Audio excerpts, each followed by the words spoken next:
नमस्कार। India pathy के इस सेशन में आपका स्वागत। आज हम बातचीत करेंगे नींद के विषय में।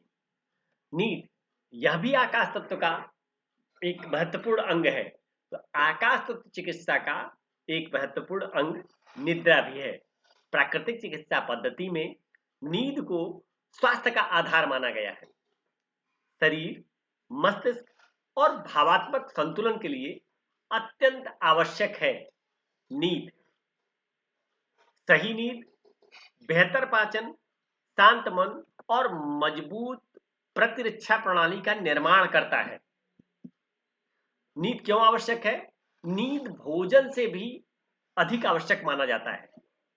बिना भोजन महीनों जीवित रह सकते हैं, पर बिना नींद केवल कुछ ही दिनों तक, क्योंकि अगर आपकी नींद पूरी ना हो तो मानसिक स्थिति खराब हो जाती है। तो 8 से 14 दिनों तक लगातार नींद न मिलने पर मस्तिष्क की क्रियाएं रुक जाती हैं या अत्यंत क्षतिग्रस्त हो सकता है।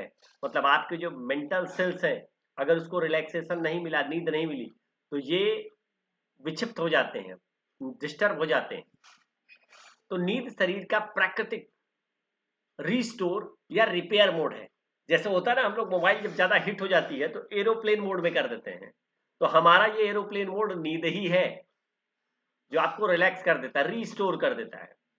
नींद की कमी अगर हो जाए तो क्या क्या चीजें होती हैं? तो एक रात जागने का असर 2-3 दिनों तक शरीर पर दिखाई देता है।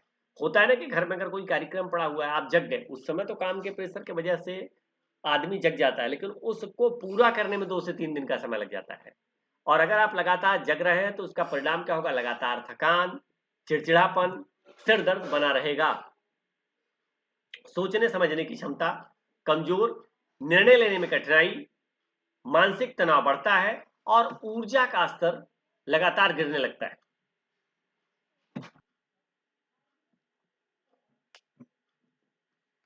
रात में जागकर काम, पढ़ाई के नुकसान। अब रात में रात्रि जागरण का क्या प्रभाव पड़ता है, इसके विषय में जानते हैं। तो नींद का आना यह संकेत है कि शरीर और मस्तिष्क आराम चाहते हैं। रात्रि में बहुत रात तक जाग कर पढ़ना शरीर के लिए अच्छा नहीं है, क्योंकि जबरदस्ती जाग कर काम करने से कार्य क्षमता आधी रह जाती है। रात में मस्तिष्क पढ़ाई या भारी काम के लिए तैयार नहीं होता है। याद रखने की क्षमता और ध्यान दोनों कम हो जाते हैं। तो इसलिए इस बात का ध्यान रखना है। उम्र के अनुसार नींद में अंतर। अधिकतर आपने देखा होगा कि जो नवजात शिशु होता है वो ज्यादा सोते हैं, तो 20-22 घंटे तक वो सोते हैं, क्योंकि शरीर का निर्माण हो रहा होता है। जब शरीर का निर्माण हो रहा होता है तो ज्यादा रेस्ट की आवश्यकता होती है। जो बच्चे होते हैं वो 12 से 15 घंटे सोते हैं। तो वृद्धि और सीखने के लिए आवश्यक है कि शरीर को ज्यादा रेस्ट मिले। युवा 7 से 9 घंटे, उच्च मानसिक और शारीरिक गतिविधि के कारण 7 से 9 घंटे तक ही सो पाते हैं, क्योंकि अब वो काफी चीजों को सीख चुके होते हैं, तो कर रहे होते हैं। जबकि बुजुर्ग 4 से 6 घंटे। शरीर को कम ऊर्जा की आवश्यकता, इसीलिए नींद भी कम आती है। उम्र बढ़ने के साथ नींद स्वाभाविक रूप से कम हो जाती है। नींद में होने वाली जो शारीरिक क्रियाएं हैं वो कौन कौन सी हैं? तो शरीर का मरम्मत, ऊतकों का पुनर्निर्माण, प्रतिरोधक क्षमता, जो रोग प्रतिरोधक क्षमता होती है वो बढ़ती है। व्हाइट ब्लड सेल की मात्रा में वृद्धि होती है, जो डब्ल्यूबीसी होता है वो बढ़ता है। मस्तिष्क दिन भर की जानकारी को व्यवस्थित करता है, रिस्टोर करता है, रिफ्रेश करता है। ऊर्जा पुनः भरती है और अगला दिन तरोताजा शुरुआत होती है। हार्मोन्स संतुलित रहता है, खासकर ग्रोथ और हीलिंग हार्मोन्स। इसीलिए बोला जाता है कि रेस्ट करना बहुत जरूरी है। स्वप्न की अवस्था वर्सेस गहरी नींद। स्वप्न की अवस्था क्या है? सपने चलते रहते हैं, इट मीन्स मस्तिष्क सक्रिय है, ऊर्जा खर्च हो रही है। यह वास्तविक आराम नहीं है। अगर आप सपने में गुम है तो वास्तविक आराम नहीं है। एक्चुअल में निद्रावस्था क्या है, डीप स्लीपिंग क्या है? मस्तिष्क पूरी तरह से शांत, सुबह सिर्फ इतना याद रहता है कि मैं सोया था। इट मीन्स बीच का पूरा ब्लैंक, फुल्ली रेस्ट आपको मिला हुआ है। यह अवस्था शरीर के लिए सर्वश्रेष्ठ लाभ देती है, मतलब डीप स्लीप इसी को बोलते हैं। तो गहरी नींद अब नहीं आ रही तो उसके लिए क्या कर सकते हैं आप? तो योग और व्यायाम। योग और व्यायाम में क्या क्या लेंगे? अनुलोम विलोम। अनुलोम विलोम, ध्यान दीजिए, मन को शांत करता है। बाएं नाक से श्वासिका को जब हम लेते हैं तो हमारे शरीर में ऑक्सीजन की मात्रा बढ़ जाती है और यह ऑक्सीजन की मात्रा 200 से 300% तक बढ़ जाती है। हमारे ब्लड सेल्स में मिल जाती है ऑक्सीजन, पूरा शरीर हमारा रिलैक्स हो जाता है, मन रिलैक्स हो जाता है। मन रिलैक्स हो जाता है तो जैसे 5 तत्वों से आपका शरीर चल रहा है, उसमें से एक तत्व है वायु तत्व। ठीक, तो वायु तत्व आपके मन को पूरी तरह से स्थिर कर देता है, भ्रामरी, तनाव दूर करता है और मस्तिष्क को रिलैक्स करता है।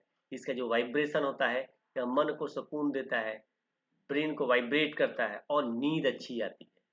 शीतली, शीतकारी, शरीर का तापमान संतुलित होता है और शांति बढ़ती है। जब आप शीतली और शीतकारी प्राणायाम को कर रहे होते हैं तो आपकी इनर बॉडी में ऑक्सीजन की मात्रा बढ़ती है और जब ऑक्सीजन बढ़ेगा तो निश्चित रूप से आपका शरीर ठंडा होगा, रिलैक्स होगा, मन शांत होगा, तो नींद अच्छी आएगी। इसके अलावा सूर्य नमस्कार शरीर को थकान मुक्त और रिलैक्स कराता है।